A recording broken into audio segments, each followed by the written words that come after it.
रिवायत सी बन गई है देशभक्ति जनाब। रिवायत सी बन गई है देशभक्ति जनाब। अब तो लोग बस तारीखों पर फर्ज अदा करते हैं। नमस्कार, भारत ज्ञान अक्षर की पूरी टीम अपने सभी दर्शकों का पूर्ण हृदय से स्वागत करती है कारगिल युद्ध की इस अनकही दास्तान कारगिल सीरीज में। कल हमने जाना कि भारतीय सेना ने टाइगर हिल से नजदीक दो महत्वपूर्ण चौकियों पॉइंट 5060 और पॉइंट 5100 पर कब्जा कर लिया। आज के इस एपिसोड में हम जानेंगे कि कैसे भारतीय सेना के जवानों ने खालूबार इलाके में पाकिस्तानी सैनिकों के छक्के छुड़ाए। 30 जून 1999 को 22 ग्रेनेडियर्स ने खालूबार घाटी पर प्रारंभिक हमला किया। इस हमले में विकास बटालियन के 3 विशेषज्ञ पर्वतारोहियों ने इस खड़ी और ऊबड़ खाबड़ ढलान वाली घाटी पर हमले में 22 ग्रेनेडियर्स की सहायता की। पॉइंट 5287 के दक्षिण में खालूबार रिजलाइन की 2 छोटी चोटियों को सुरक्षित करने से पहले उन्हें दुश्मनों के कड़े प्रतिरोध का सामना करना पड़ा और बटालियन आगे नहीं बढ़ सकी।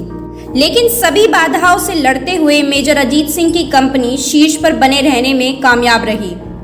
बहुत जल्द 111 गोरखा राइफल को 22 ग्रेनेडियर्स द्वारा सुरक्षित फुटहोल्ड्स और खालूबार पर कब्जा करने के लिए शामिल किया गया। अगले ही दिन हमले की पूरी तैयारी कर ली गई और दुश्मनों के संग्रह को नष्ट कर दिया गया और उनकी संचार लाइनों को भी बंद कर दिया। 7 घंटे तक पहाड़ पर चढ़ने के बाद गोरखा राइफल्स ने अपने लक्ष्य खालूबार रिजलाइन पर कब्जा किया और दुश्मनों के बंकरों पर विजय हासिल की। दुश्मनों को भारी नुकसान हुआ और वह अपने पीछे भारी मात्रा में हथियार और गोला बारूद छोड़ गए, जिसमें अमेरिका में बने स्टिंगर मिसाइलें भी शामिल थी। यह देखा गया कि दुश्मनों की कई चौकियां बिना राशन पानी के चल रही थी। जवानों ने पाकिस्तानी पोस्ट में कई रेडियो संदेशों को इंटरसेप्ट किया, जिसमें पाकिस्तानी सैनिक भोजन की कमी और भारतीय गोलाबारी की शिकायत करते हुए पाए गए। एक पाकिस्तानी सैनिक को यह कहते हुए भी सुना गया कि वे कुत्तों की तरह जी रहे हैं और उनके पास बैठने के लिए भी जगह नहीं है।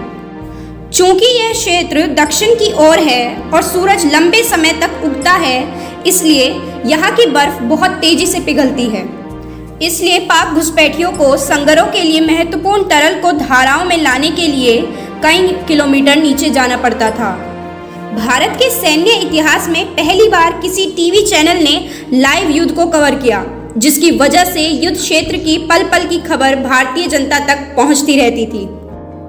अब हम आपको सुनाने जा रहे हैं उस वीर जवान की कहानी जिसने भारत माँ के लिए अपने प्राणों का बलिदान दे दिया। आज हम बात करने जा रहे हैं श्रवण सिंह शेखावत की, जिन्होंने अकेले 5 घुसपैठियों को मौत के घाट उतार दिया था। सीकर के आंतरी गांव के श्रवण सिंह शेखावत कारगिल युद्ध आरंभ होने से पहले जब 1 माह की छुट्टी पर गांव आए थे, तो लौटते वक्त उन्होंने अपने बड़े भाई हनुमान से मजाक में कहा था, भाई साहब इस बार हमें ज़रूर गोली लगेगी। लेकिन उस समय किसे पता था कि यह बात उनकी अंतरात्मा से निकली है और कड़वे सच में ढल जाएगी। 4 मई 1999 को यह बात सच हो गई और मातृभूमि की रक्षा करते हुए दुश्मन की गोली श्रवण को लगी और वे मोर्चे पर ही शहीद हो गए। उनकी शहादत की खबर जब गांव पहुंची तो पूरा गांव शोक से डूब गया। पिता की मृत्यु के बाद दूसरा बड़ा झटका परिजनों को श्रवण के खोने का लगा। लेकिन उनकी मां दुर्गा ने अपने लाडले की मौत के गम को सीने में दबाए हुए कहा, उसने मेरे दूध की लाज रख ली, वो देश के काम आया, उसने सीने पर गोली खाई, युद्ध के मैदान में पीठ नहीं दिखाई। श्रवण के बड़े भाई हनुमान राजस्थान सशस्त्र बल में और छोटे उम्मीद सिंह शेखावत राजपूताना रेजिमेंट में थे। इससे पहले 4 मई को कश्मीर के डोडा जिले में घुसपैठियों के साथ संघर्ष करते हुए श्रवण गिर गए थे।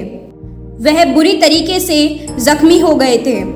तब अपनी मौत को निश्चित जानकर श्रवण ने कई घंटे तक ताबड़तोड़ फायरिंग की थी। उन्होंने फायरिंग तब तक जारी रखी जब तक सारी गोलियां खत्म नहीं हो गई। उस दौरान उन्होंने करीब 5 घुसपैठियों को मौत के घाट उतार दिया और वह खुद भी मातृभूमि की गोद में सो गए। सीकर के जैन स्कूल से 12वीं की परीक्षा उत्तीर्ण करने के बाद श्रवण 10वीं राजपूताना राइफल में 1995 में भर्ती हुए थे। वह 10वीं राष्ट्रीय राइफल में प्रतिनियुक्त पर कश्मीर में तैनात हुए थे। श्रवण जैसे शूरवीर हम सभी के लिए प्रेरणा स्रोत हैं और हमेशा बने रहेंगे। आज के हमारे एपिसोड में बस इतना ही। शहादत की ऐसी अनेकों कथाएं सुनने के लिए जुड़े रहिए हमारे साथ, यानी कि भारत ज्ञान अक्षर के साथ। अगर आपको हमारी वीडियो पसंद आई है तो इसे लाइक करें, कमेंट करें और चैनल को सब्सक्राइब करना ना भूलें। आप भारत ज्ञान अक्षर को फेसबुक पर भी फॉलो कर सकते हैं, वहाँ भी आपको कारगिल सीरीज़ के सारे एपिसोड देखने को मिलेंगे। तो इसी के साथ हम आपसे विदा लेते हैं, फिर मिलेंगे अगले एपिसोड में एक नई कहानी के साथ और एक नए जाबाज की शहादत को याद दिलाते हुए। धन्यवाद।